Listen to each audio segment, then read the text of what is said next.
warahmatullahi wabarakatuh. Alhamdulillah, alhamdulillahilladzi ja'ala al-ghuraba nuran wal ghuraba surujan wa yanzali bihi mudalla wa yastakilu bihi alim. Wassalatu wassalamu ala sayyidina Muhammadin wa ala alihi wa sahbihi ajma'in. Allah yawajuri yawma ta'ala bersultan. Para pekerja dan pelatih yang hadir pada malam hari ini, semoga kita dirahmati Allah. Hadirin yang berbahagia, Indonesia adalah potongan surga yang dititipkan Allah Subhanahu wa Ta'ala. Kaya berbudaya dan sumber daya, dibuat pulau berjajar mempesona dari Sumatera hingga Papua, dan dari keragaman suara dan zona. Akankah Indonesia jaya semuanya menjadi negara yang bersama, bersatu, berdaulat, adil dan makmur, ataukah akan menjadi negara yang terjajah, tercerai-berai, menjadi budak para penjajah, hidup di dalam kehausan dan kemiskinan? Jawabnya tergantung sejauh mana umat dan pemimpin di negeri dalam menjaga keutuhan bangsa. Namun hadirin sekalian, bukan hanya bangsa yang harus dijaga, tapi akhlak manusia juga harus dijaga. Bagaimana jadinya bila bangsa Indonesia memiliki akhlak yang tumbuh, mulai dari berzina, pencurian, dan harta narkoba? Maka otomatis bangsa ini tidak akan hidup sehat, karena rakyatnya pula yang menentukan nasib bangsa ini. Untuk itu, dalam perspektif Islam, bangsa ini membutuhkan seorang tokoh agama yang dapat bersatu dalam menjaga keutuhan bangsa. Oleh sebab itu, izinkanlah kami untuk undangkan pentas ini dalam rangka memeriahkan Studi Islamic Competition Santri Cerdas Dakwah Berbakat dengan judul Relasi Ulama dan Umara dalam menjaga keutuhan bangsa. Sebagai rujukan, marilah kita dengarkan firman Allah dalam Al-Quran surat Al-Imran ayat 103 yang akan dibacakan oleh penasihat berikut ini.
saudara.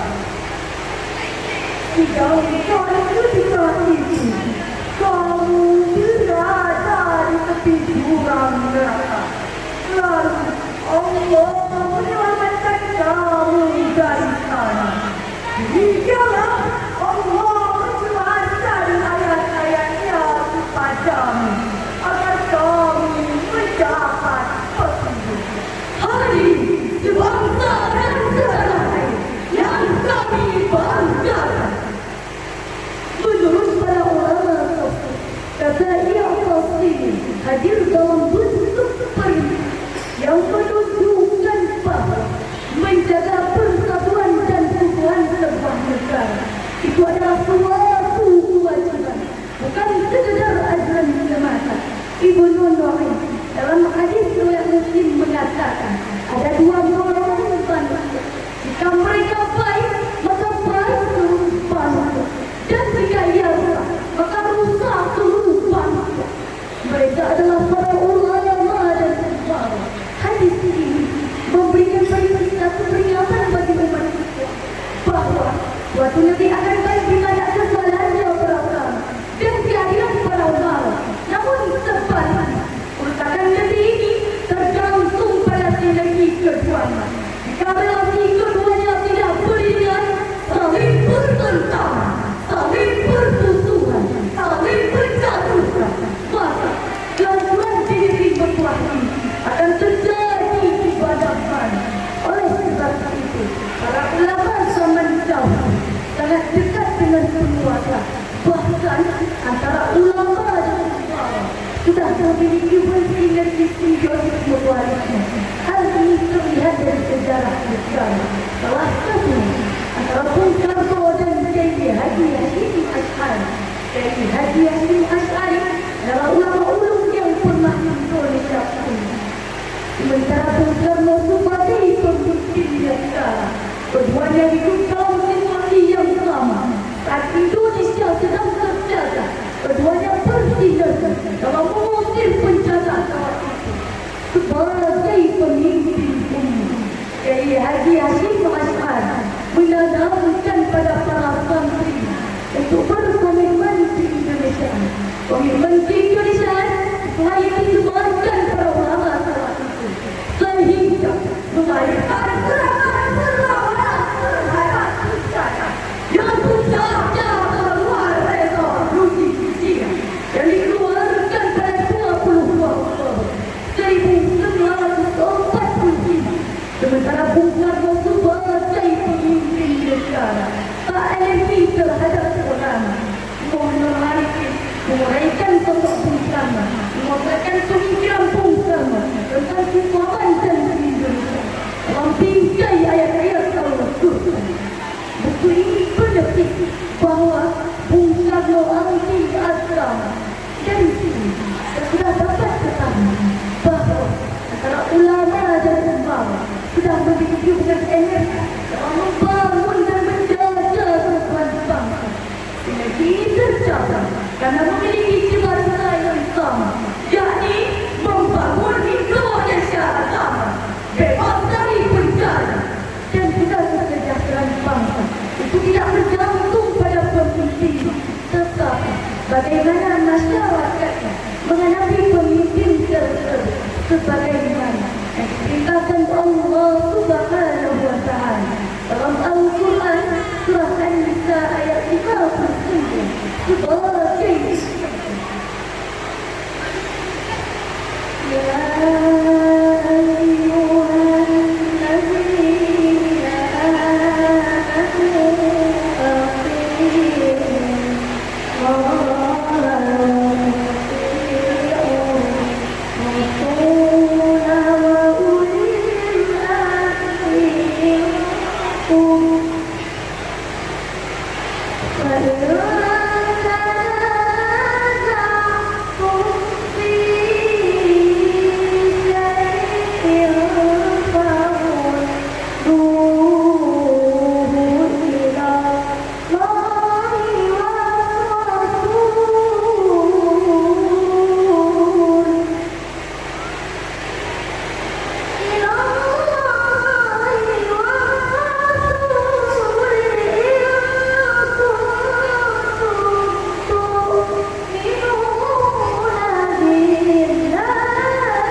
Rasulullah memerintahkan pasukan untuk mengumpulkan kain bakar dan membakar.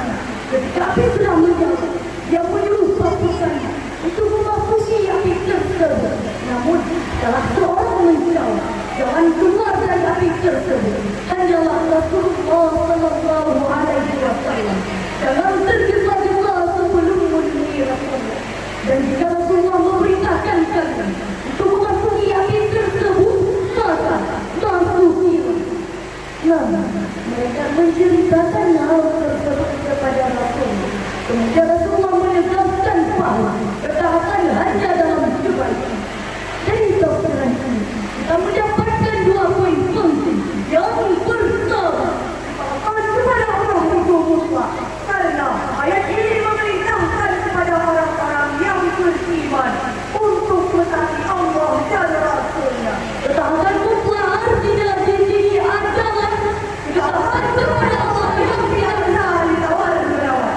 Ketaatan hati-hati tanpa tapi-tapi.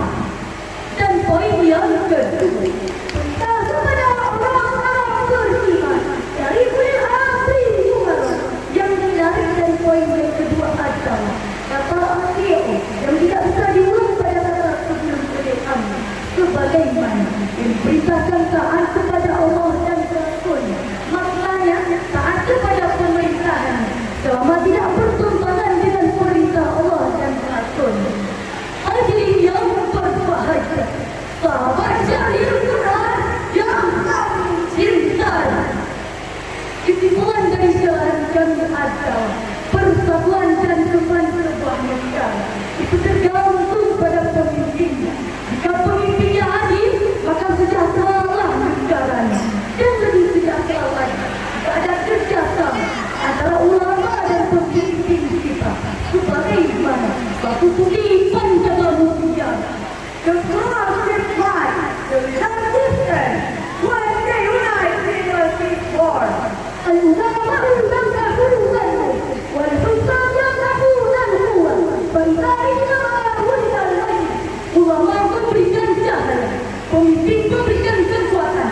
Bila keduanya bersatu, maka lahirlah berjaya.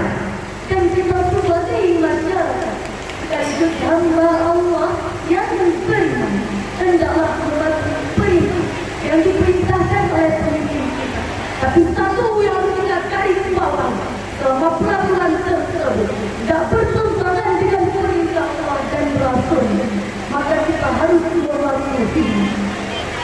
Tak terasa detik pun terus berputar, menit pun terus bertambah, jam pun mulai bergerak.